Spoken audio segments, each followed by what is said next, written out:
Okay, so I want to explore this 0 over 0 case more. Now, unfortunately, hindsight is 2020. I don't have these examples in the problem book. I'll just make them up to illustrate how 0 over 0 is an indeterminate form and can result in any answer.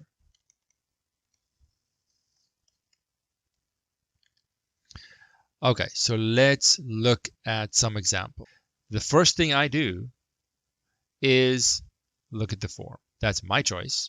You don't have to, and no books will tell you to do that, but it's so convenient. How could I not when I know it works? Nothing else is going to be as fast as this. Still reliable. Now I look, what does the numerator do? It is going to 0.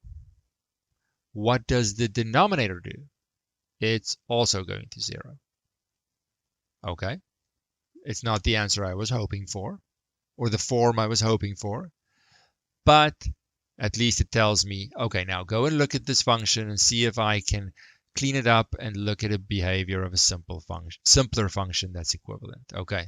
Well, for rational functions, it's really about trying to factor this and see what I can do. So I factor it, and I see if I can do any cleanup here. Yeah, the x minus 2's cancel, and I can cancel them, still have an equal sign because I'm saying the behavior is equal, not the functions. If you don't have this limit in front and you write an equal, that's wrong, because they're not the same function. The behavior of the original is the same as the behavior of this simpler rational function. It's simpler. So let's check the form of this guy. I have a new function in the limit question. So let's see if the form is the same or not. Numerator goes to 4. Denominator goes to 0. It's a new function. The form could change, which is why I do it again. It's 4 over 0. Now that is a much more telling form. It says the numerator stays constant. Well, it's not constant. It's going to a constant 4, where at the same time, the denominator shrinks to 0. How does the whole thing, the whole fraction, behave? The size is going to do what of the whole thing? When I have a top that is constant to a non-zero number, the bottom shrinks down to 0. Plug in some numbers. 4 over, I know it's not exactly 4, but it's pretty much 4. 4 over 0.1. 4 over 0.01. 4 over 0.001. What happens to the whole thing? It was up here somewhere. It's the same as this guy. Yeah, same as this guy. It blows up. It gets bigger. Now, sometimes I will say it depends on other things, that this could be a positive or negative infinity. I don't want to necessarily commit right now. The point is the size blows up. I don't want to get caught up. Sometimes it's not obvious. Yes, the size blows up, but is it always positive, always negative? I don't know, but I do know the limit doesn't exist. I'll tell you why in a second. Limit does not exist. Because if I look at this 4 is always going to be positive, right? This 4 is always going to be positive here. But as I am interested in the x equal 2 position, I'm coming towards 2 from either side. I always have a window around 2. So if I'm on the right, then I have a bigger number minus 2 being positive. The whole thing is positive. But if I'm on the other side of 2, then I still get a number really close to 0, but it's always negative. A smaller number minus 2. So depending on which side I come at it, I could have negative or positive numbers. And I don't want to make a big deal of this now when it's going to come up later in a way I can handle much more easily. So if you just put n infinity there, doesn't really matter which one. But if I'm not sure, put a plus or minus. It's all good. It's all good. We don't have all the tools ready to really easily pick out which one. Later on, it's going to become quite straightforward to know which one it is. I don't want to get distracted with that when it sort of takes away from our focus right now. Later on, it's going to be very straightforward to do. And then I might want to know, because I want to graph it. I want to know, does it go up? Does it go down as I get close here? I want to know which one. Yes, okay, sure. Then we have to really figure it out. Right now, I just want to know about the size. Okay, the size gets bigger. Okay, so I can have a 0 over 0 form originally resulting in an infinity and a limit that doesn't exist. All right, it's good to know. Let's see something else. So on a test, would we put plus and minus infinity? For this kind of question, I'm going to accept any sort of infinity here. I don't really care. It's a question of general size behavior, to be honest. Later on, when we want to graph this function, and one of the questions will be this question, what happens at 2? Then I need to know, because I want the graph to be correct. That's a different question. So any infinity you put there, it has to be an infinity though. Because I understand that our tools aren't our toolbox isn't complete. We can't easily find that infinity every time, so don't worry about it. That's not the goal here, to be honest. The goal is what happens to the size of the y value. Let's look at a very similar one. 2. I'm going to flip them around. It's not very original, I know, I apologize, but it gets the job done. First thing I do, I look at the form. That's literally the first thing I do. And I see, oh, the top 0 goes to 0. The bottom wants to go to 0 as well. Indeterminate form, don't know exactly what the answer is going to be right away, which means I go back to my function, look, what kind of function do I have? Oh, I have a rational function. Let's try and factor this and see if things cancel and good things happen. I have, of course, the 2x minus 2's at the top. I have the difference of squares at the bottom. So now, because I'm only asking for behavior, I can say the behavior of the original is the same as the behavior of the simplified version, even though the function itself is not the same. That almost looks like a 3. I'm talking about behavior, and the behavior is the same. It's a new limit, essentially, so I can look to see if the form has changed. Top one goes to 0, bottom one goes to 4. Wow, that is very informative. I now have a denominator that stays constant or approaches stability at a non-zero number. The numerator, in the meantime, shrinks down to something super small. What happens to the whole fraction? And if you don't know, totally fine. Plug in some numbers. 0.01 over 4. 0.001 over 4.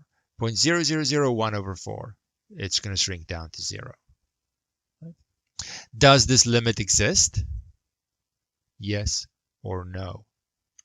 Because you'd be surprised. Getting an answer of 0 is maybe something people can do, but they don't associate 0 with a limit existing. That's a number. 0 is a number. Don't discriminate against 0. It's a number. Yes, it's very special.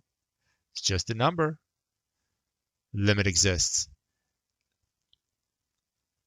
So having a 0, 0 form originally, being able to cancel out that denominator problem, making the denominator 0, means I have this whole issue again, which is a minor technicality, really. But I don't necessarily know that because I don't want to graph this. I don't know what the graph looks like. I gave you the graph. No, not there. I gave you the graph there. In general, I don't know what this graph looks like.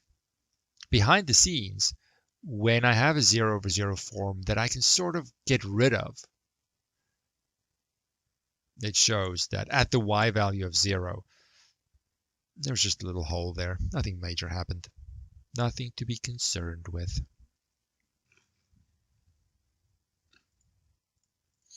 All right, big smiley face. I'm going to take that as a good sign.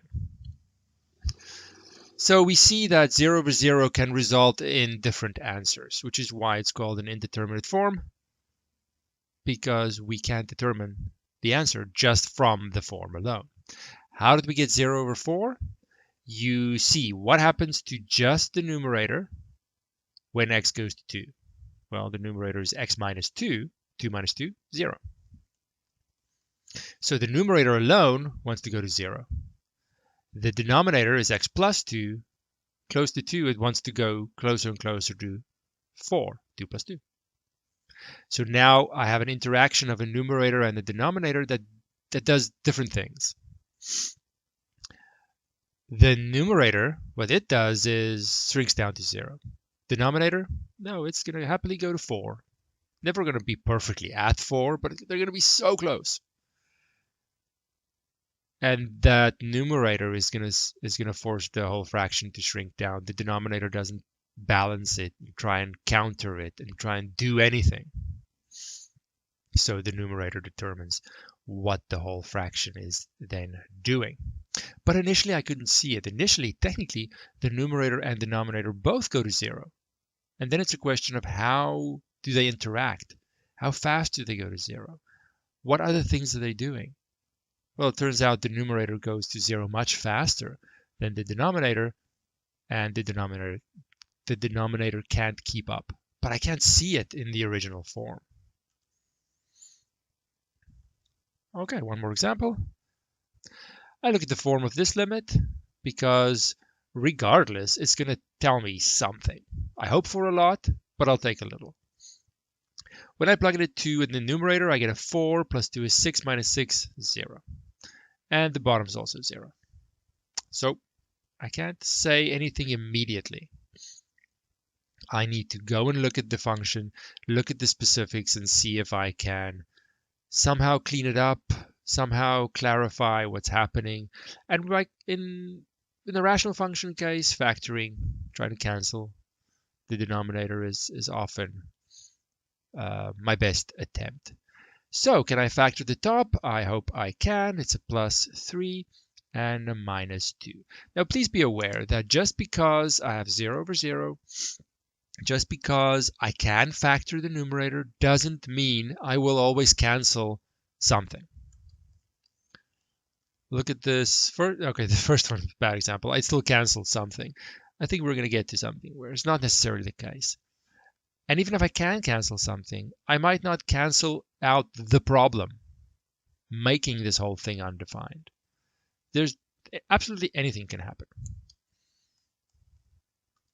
Maybe I'll do a little example. I might have. Let me just check. I'm going to do 17 and 18, and they might. I think they're going to show what I mean. So let's just wait for those.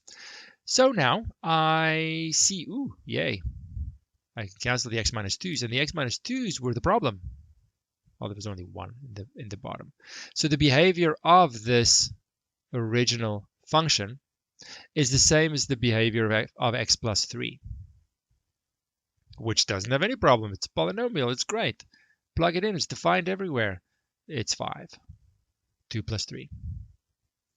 I can look at the form here, but in the case of a continuous function, the form is exactly the same as just plugging it in.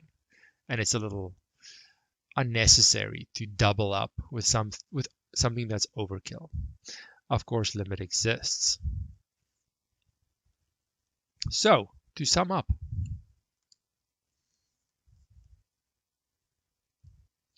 in all these cases, I had 0 over 0. But literally anything can be the answer. And I don't know until I look at the specifics of the function. That is the lesson here. I'm always so close to banging my head against the table when I still see in tests someone gets 0/0 and then they say it's equal to 1. And I'm like, where were you for the last months? That is not how things work at all. I am just trying to indicate how pieces behave relative to each other. Actually, no, individually, not relative to each other. And if I get a 0/0, well, that can mean many, many different things. Let's go back to our problems. We haven't done. These should be in the problem book, but they're not, so I still had to add them. Very important to see. But let's go something that is in the problem book, 3.2, number 17. Let's have a look. I don't want that. I want this. 17. Where are you? I guess I shouldn't scroll so fast. Slow it down. Slowly. Reveal 17. Boom, there it is. Okay, now I just copy that. Limit. Once we understand how to look at these things, I feel like I should apologize. There isn't really much mystery here, but we'll try and see if we can come up with some mystery. X squared minus 1 over x cubed minus x. Right? Yeah, pretty sure. Yeah, okay. Try and plug it in. It's not going to go well. Your calculator says error. So I now have to figure out, where does that error come from? Why is this function not defined at 0? Could be a little hole, could be a vertical asymptote, could be, well, really, those two. So I get plugging in 0 at the top gives me -1. Plugging in 0 at the bottom gives me 0. What does this tell me? I claim it tells me everything. Well, enough. Almost everything. If I have the top going to a non-zero constant, the bottom shrinking down to 0, there is only one way this is going to happen. The whole thing blows up. In this case, a negative infinity, but if you want to say plus or minus, I'm not going to care. I understand our tools are limited, and finding out which infinity is not the goal right now. It's an infinity right away. I don't have to do a thing. Limit, I did my work. It's in the form. Limit does not exist. If you want to factor this, top one goes to x plus 1, x minus 1. Bottom one, I can factor out an x. And then I have x squared minus 1, which is going to be the same. I'm doing all this work. I'm not getting rid of the problem. The form tells me I will never get rid of the problem. There's a vertical asymptote. It's going to blow up to infinity. The form already tells me all of that. Why would I go through all the factoring work when it's not going to get me anywhere? It's silly. It's all silliness. The form, ideally, tells me everything I need to know. Now, if the form was 0/0, then there is a chance that the bottom problem could feature at the top. There's a chance they could cancel. I need to go explore that. But if the form isn't 0/0, why would I care to do any more work? Back it up. Oh, so close. My undo can only go so far. Don't want to see any of that nonsense. I don't need it. If you want to be busy and make work for yourself, go nuts. I don't need it. I hope for the best, but the 0/0 indeterminate forms tell me to now go dig in the function. Anything else, and I'm good to go. I'm looking for the path of least resistance here. Why make work for myself? But There's a requirement of some understanding. First of all, what we mean by the form, how to use it, what we're saying and what we're not saying. People don't understand what we're saying, and more importantly, what we're not saying. But if you do understand what we're trying to do and what this can tell you, it's really extremely simple. Well, you hope for a form that's not indeterminate, right? Then you're golden. But if you get an indeterminate form, at least you know, okay, let's go dig in the function and see what we can come up with. Oops. So not all secrets are revealed, but I still hope for the best. And honestly, in 2 out of the 3 cases, it's going to be extremely straightforward. Now, there are exceptions, but let's just do this one question. I'll do 18. 18 is over there. Limit x goes to -1. Finite, whoopsie. Finite limit. What's the limit? X squared minus 1. What's the function? X squared plus 1. What do I do first?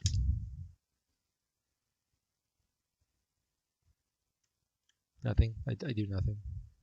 I wait for the instructor to tell me. Well, eventually you have to. You have to, when faced with a question, know what are my options? What do I try first? When that doesn't work, what do I do? And so on. I can totally go to the form. Yeah, absolutely. I plug it into the top, I get 0. Right? -1 squared is 1 minus 1, 0. I plug it into the bottom. -1 squared is a 1. Plus 1 is a 2. And now I'm laughing. Because anything with a numerator and denominator that has individually this kind of behavior is going to go to 0. There is no other way. The denominator is not keeping up with the shrinking down of the numerator. It's doing its own thing. It's saying, I'm off to 2. You do whatever you want. The numerator says, sweet, I will shrink this whole thing down. And no one will stop me. Now, you could have just plugged in a -1. You get a y value. And because it's a rational function, wherever it's defined, it's continuous, everything's good. You'll get a 0. But the form does that anyway. So there's no real need for it. It's really up to you. I don't care. The form is technically overkill when the function is continuous, but it's not going to give me different information. So there's no downside, really. There's no downside to the form. Apart from technicalities, which we have to watch out for. I do have to emphasize this. Now we're getting into the technicalities. There aren't many. That's the good news. But there are some. That is the bad news. Even at this basic level, there are some technicalities that we very easily forget. Whoops, no, that's not at all what I'm doing here. Where's my page here? Nope, that's not it either. Oh, it's up there. There we go. We do forget this. There is this requirement that for this limit behavior question to even make sense, to be asked, we need this. We need f, we need the function to be defined around my x value in question. Now, if I'm dealing with a rational function, then I know, or a polynomial, I know everything's good anyway. I don't need to really worry about whether or not the function is continuous apart from its possible vertical asymptote, right? Because this is essentially built on my basic function. I know if I stay away from the vertical asymptote, it's a one-piece function, right? I jump over that, sure, but apart from that, there are no issues with this function. They're sort of, it's very close to polynomials. Or if I have a polynomial, I know there's no issue. So I very quickly, very easily get encouraged by way of my examples to forget this box. And for the most part, I'm safe to do that because the functions are very simple functions. But what are our basic functions so far? It's in my head. It's the library. I have them. I have all my basic polynomials. Great. No problem at all. I have my basic rational function.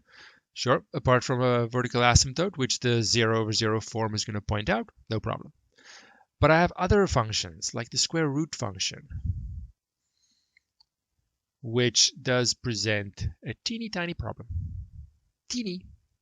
I just need to be aware of it. So, and it's really only for our purposes. I'm trying to think. It's really only the square root function, except if it's some weird made-up function, which we'll see later. Okay, let's have a look at this guy. What would you say is that answer to that limit question? Now, it's a safe space. You can say whatever you want. What would you say? You get this. Pop quiz. Right now, you have 2 seconds to respond. Of course, you're going to say 0. Everyone wants to say 0. However, unless I keep in mind, let's say it like this, unless I keep in mind what this limit is really saying, I'm going to give the wrong answer. This is asking for the behavior, of course, a very simple function, it's in my library, of my square root function as x, I'll write it down, gets closer to 0, I'll say it like this, from anywhere around 0. It's the same as this. I need to be in my original behavior question. I need to be coming at the x value from anywhere. But this function and its graph isn't defined anywhere. It's only defined on x greater than or equal to 0. So in this special case, it's very special, it's very specific, where I am interested in what happens at 0, I want to be coming towards 0 from anywhere and ask, how does the graph behave? Now this question doesn't make sense because there is no graph here to get closer to 0.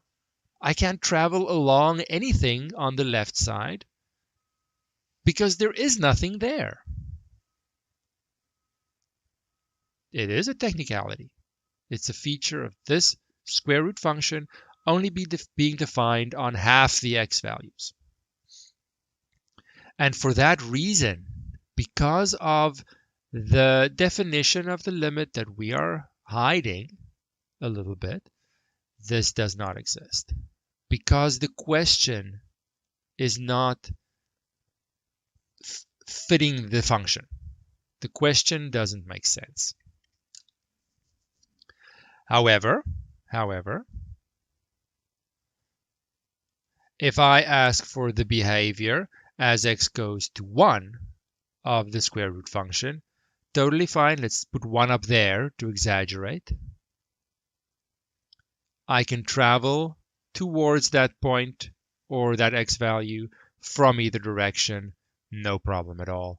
1, it exists. Nothing is strange. It's only because the square root function has this endpoint that the original limit question didn't really think about that. It thought about polynomials and rational functions and nice things that sort of has almost all x values, the function almost defined for almost all x values. I always have a window around the x value. I can approach from either side. The question makes sense. Everyone's happy. Now we look at this more special square root function that has an endpoint. And now the question doesn't make sense, unfortunately. Totally a technicality. You might sit there right now and think, but it should be 0. This is silly.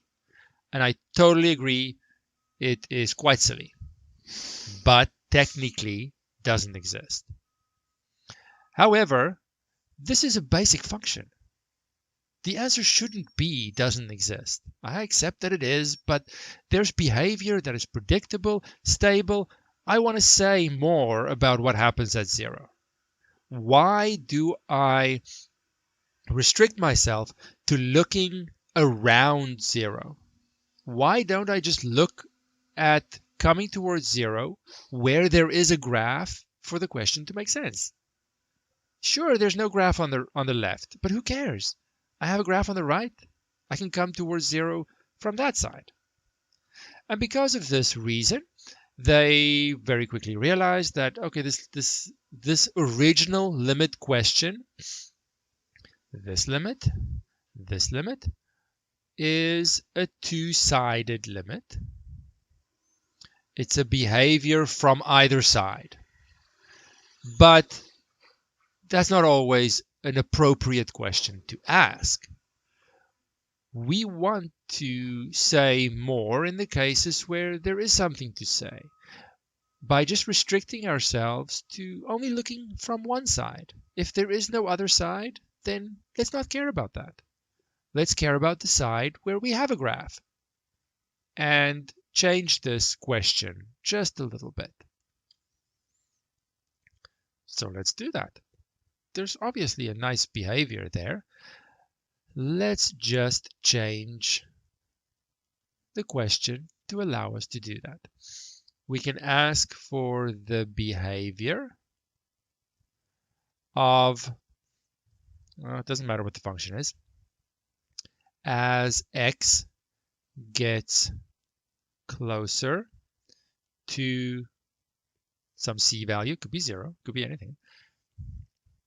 Now there are two cases. I might want to ask, I want to get closer to c just from the right. And then what we're going to do is we're going to let x approach c. We're going to put a little plus there to indicate that I'm not coming towards c from around c. I don't care if the function's defined around it. I'm only interested on the right side. And of course, then I can ask about the left side as well. So I'm just doing half of the requirement. And I'll put a little minus sign there at the top to indicate that I might be coming from the left side. Now the limit as x approaches 0 from the right, we'll call that a one-sided limit for obvious reasons. Look at my function again. Look at the graph. Now the requirement is I'm only getting closer from the right side. I don't care about the left side of 0. Doesn't exist as far as I'm concerned. There's a graph, stable behavior. It's heading towards the y value that's there anyway. For this, it is 0 and it exists. So it wasn't a bad question to ask. It was just not the technically correct question to ask. If there's no graph, the function is not defined on that whole side of the x value that I'm interested in, I just have to technically change the question to focus on only that side. I'm still looking at behavior. Everything is the same, but this little plus tells me restrict your view to the right side. Or the little minus, restrict your view to the left side. Because that is what makes sense for this function and this x value in question. Okay, so let me just note something else, that I could still ask, I don't have to have a problem on one side. I could still take the limit x approaches 2 from the left of x squared plus 3x plus 1. Now, I just randomly made up that quadratic function. I don't know what that looks like. Maybe over here somewhere. I don't know. Doesn't matter. If it's defined everywhere, then restricting myself to just one side doesn't matter at all. There happens to be a right side I might want to look at. This question says, no, ignore the right side. But it doesn't change how I approach this limit. It's still the same approach. The one-sided limit just allows me, the one-sided limit just allows me to ask the behavior question when the original version, the original question isn't appropriate for the graph and where it's defined. If it's appropriate, but I cut off half of it, nothing is changing the answer. The behavior is the same. Whether I just come in from the left or whether I sort of narrow in on the function, hone in on the point from both sides, the behavior is predicting the same thing. So in this case, it's the same as plugging it in because it's a polynomial. 4, 10, 11 exists. So the question isn't changed. It's just being made more appropriate for certain functions that have only half the x values available to ask a behavior question. And for our purposes, this is luckily pretty much the only technicality really is the square root. All our other basic functions will be, okay, that's not entirely true. For now, will be defined for most of the x values. But when the graph is sort of only half a graph, then I kind of have to look only from that side because it doesn't make sense to even ask about the other side. There is no other side to explore behavior. How do we feel about this? Let me just double check. It was a little hand wavy, but I've never found the change to a one-sided limit to be a very big adjustment. I just need to know it's a slight tightening of the question when it's appropriate. How do we feel about that? Okay, let me just double check what I need to do here. We still have tomorrow, so I don't really want to do too much. Well, we could just do problems tomorrow as well, right? Where am I now? Square root function doesn't exist. We've done that. Great, awesome. Yeah, there's still some stuff. There's still some stuff to do tomorrow. Don't worry about that. Okay. Now, this one-sided limit question now allows us to be a little bit more specific in some cases. We'll just end with this kind of example. Let's look at limit x approaches. I don't have to do 0, but I'll stick to my basic function, 1 over x. Now, remember what this looks like, right? You have to know this very well because it's a basic function. I'm not even transforming it or anything. I have a vertical asymptote at 1. Not 1. I have one vertical asymptote. It's sitting at 0. If I ask this limit question, notice there's nothing with the 0. This is a two-sided limit. Two-sided limit, right? I have to approach 0 from either side. I can do that.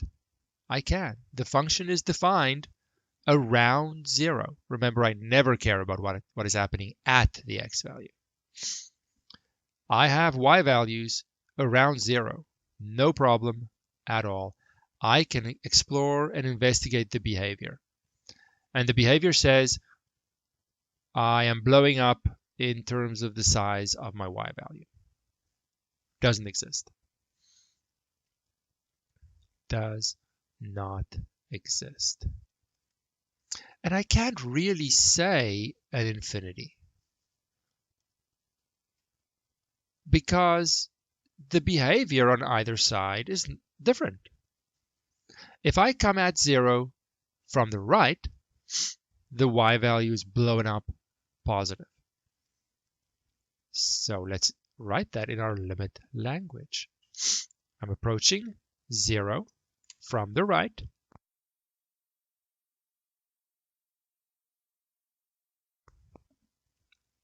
Of my function.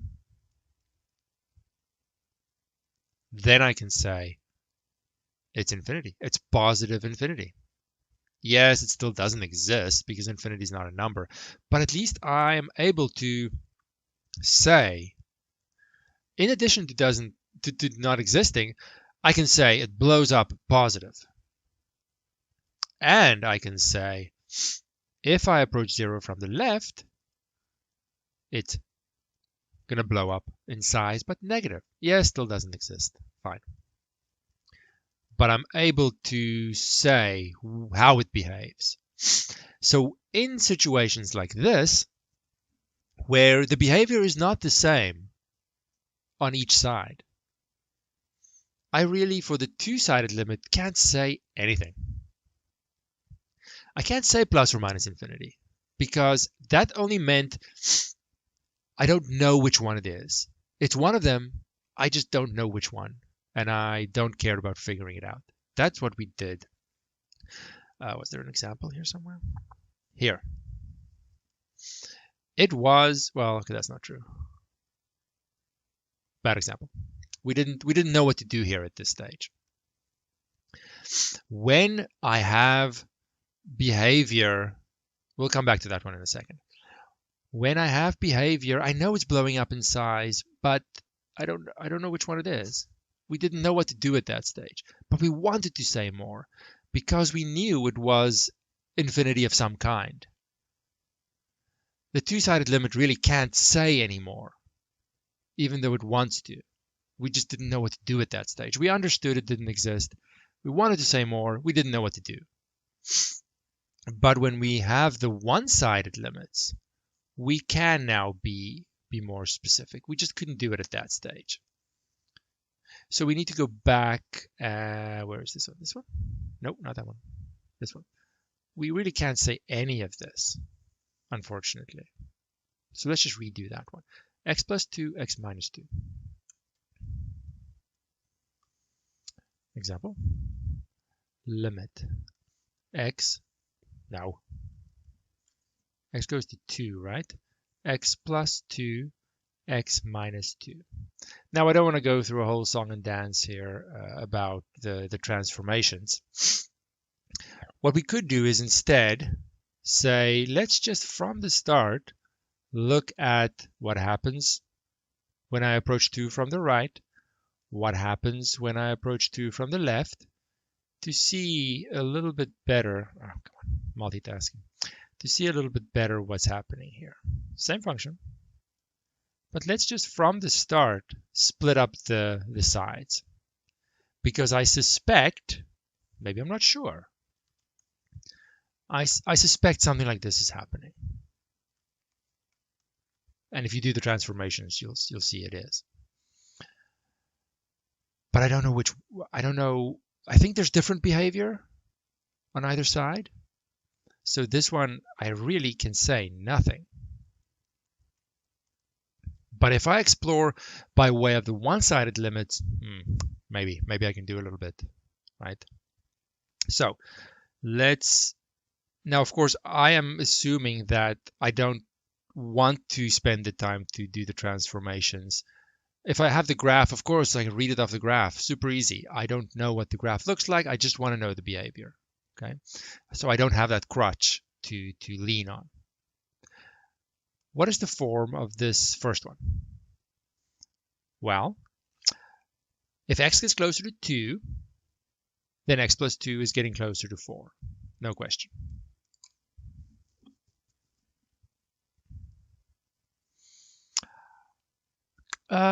What in the question would indicate we have to test which side it's limited to? That's a good question. I know because I've seen it before. Really, whenever I have a single power of this, I need to be careful. If I have a squared, then it doesn't matter which side I'm going to, it's always positive. Let me just come back after I've done this bit. It's a matter of experience, really. If I have a single factor that creates the problem, I may need to watch out. That's now assuming I want the specific answer in addition to does not exist, right? The question might be happy with it does not exist and move on with your life. If I now really want to know what is happening and be sure of it, I can always, as a fail-safe, do the two sides, even if the behavior is the same. I can always do the two sides. Let's just see it. We just need to see some examples first. Okay, so let me just finish this one. Tomorrow, that discussion is going to continue with looking at two sides separately instead of one. There are more examples. When we have all the examples, it'll feel better. First example is always a little iffy. Let's just finish this.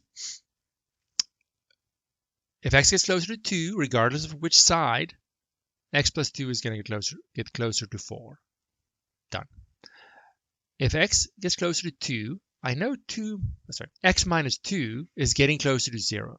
But if x is always on the right of 2, x is always a little more, like 2.1, 2.01, 2.001. If I then subtract 2 from whatever that x value is, I'll get a little positive number. It is still going towards 0, but it's always positive. And I can use that same notation to keep track of that. 4 is always positive, so I didn't care. So all the pieces here, even though I know it's an infinity, all the pieces are positive, so positive infinity. If I look at the second one, this is where people struggle with this, keeping track of the pieces. And I will say later on we will come up with a method to lay it out and structure it better so you can keep track of it better. But for now, it's unfortunately all we have. So when x gets close to 2, x plus 2 is still going to go to 4, no problem. When x gets close to 2, the denominator still wants to go to 0, but now in a more specific way. X is always to the left of 2. So 1.9, 1.99, 1.999. Then minus 2 is going to give me a little negative number. The direction that those numbers are going is getting closer to 0, but they're always negative. Positive number, negative infinity. Which is why I said something similar is happening here to this. See, on either side, it's a different infinity. It's my vertical asymptote, which is why the two-sided behavior is not consistent, and I can't say anything. They're not matching. But if I had, I know I'm going over time, but we need to paint the picture as clearly as possible. If I had something like this, then on either side, I'll write it out. You can convince yourself. This guy is always going to be positive. This guy, if I approach from the other side, because of the square, it's also positive. That behavior is the same, and then I can say, okay, there is consistency between the two. They behave the same way regardless of which side I'm coming towards to. And I can then merge them into a two-sided limit because the behavior is the same. They agree with each other. But in many cases, they don't agree with each other. Different things are happening on different sides. Then the two-sided limit is completely screwed and can't say a thing. And the only way for me to say more is to isolate the sides and show, oh, no, they're different. Okay, fine. I can't merge these into a two-sided limit. I can still explain the behavior, but because the sides are different, I have to do them individually. Even if I'm not sure, I do the sides differently, and I see, oh, they're the same from either side. Okay, now let's merge them into the two-sided limit. Answer. There's no downside to looking at the sides separately. I might create more work for myself when I don't need to, but I can always be safe and do that if I'm not sure. Now, with experience, you start to see, well, okay, if I have a square here, it really negates any positive, negative differences because it's always going to make it positive and so on. But as a failsafe, I can always look at the two sides separately. Now, to be fair, we have to look at more examples to really emphasize this. When do the two-sided limit results agree with the two one-sided limit results? So just a few more examples, and it would hopefully demystify this if you're not sure. This was a little bit rushed. I just wanted to finish the story here, but more examples will show the link between the one-sided limits and the two-sided limits, because there's a very strong link. It's the same question.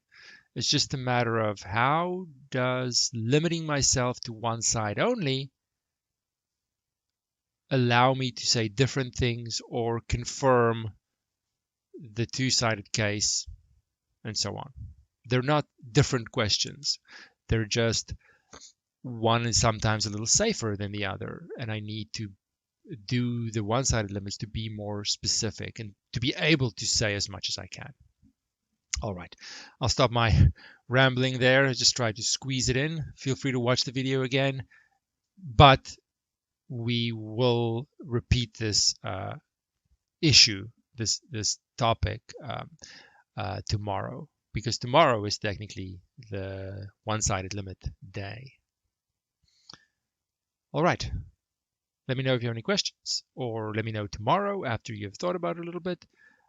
Other than that, we will just pick this up, continue this tomorrow. The conversation is not done, so don't worry if you're a little bit confused. We will sort it out tomorrow. All right, until then.